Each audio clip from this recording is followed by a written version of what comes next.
Today in this video I'm gonna explain how to hard reset Vivo Y01.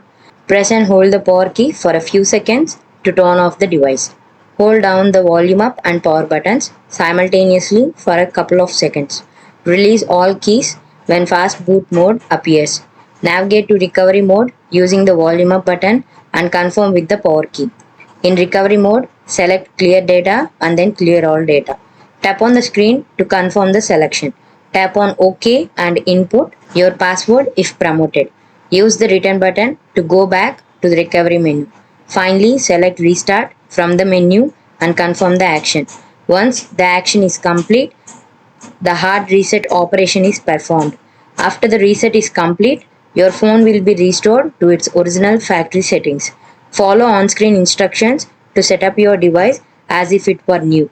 If this video helped you out, please leave a like and comment down below. If this worked for you, thanks for watching.